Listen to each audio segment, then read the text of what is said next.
V dňoch od 14. do 17. novembra sa na Katolíckej univerzite konala v poradí už druhá Európska konferencia pre študentov psychológie.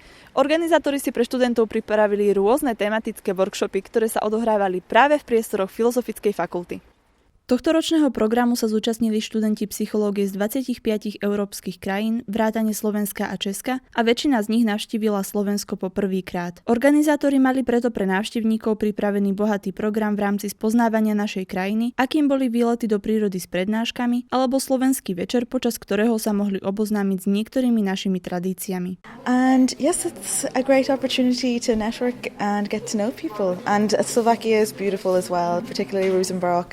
Went for a lovely walk this morning to Kalvaria, and yes, the scenery is really beautiful and I'm enjoying it very much here. And this is actually my second EPSA event and I'm really glad and happy that I'm here. I'm looking forward to the other days, and what I would actually like to tell you about EPSA is that it's a very nice organization.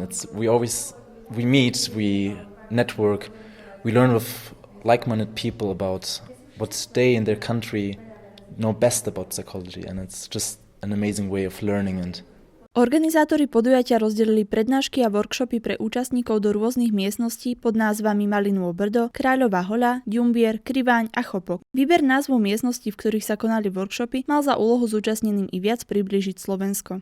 Som veľmi spokojná s priebehom celej konferencie. Očakávala som nejaké nepredvídateľné okolnosti, niektoré prišli, samozrejme už sme všetko dokázali operatívne vyriešiť, takže musím skonštatovať, že som veľmi spokojná s priebehom konferencie.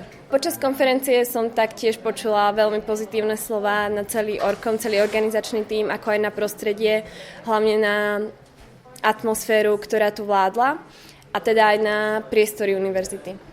Účastníci tejto konferencie mali tak počas 4 dní možnosť nielen navštevovať rôzne tematické workshopy, ale takisto mohli spoznávať študentov psychológie z rôznych európskych krajín, no a spoznať sa bližšie mohli aj napríklad v takejto chill-out zóne, ktorú pre nich pripravili študenti psychológie z našej Filozofickej fakulty. Pre televíziu Unika, Ivana Fupšová.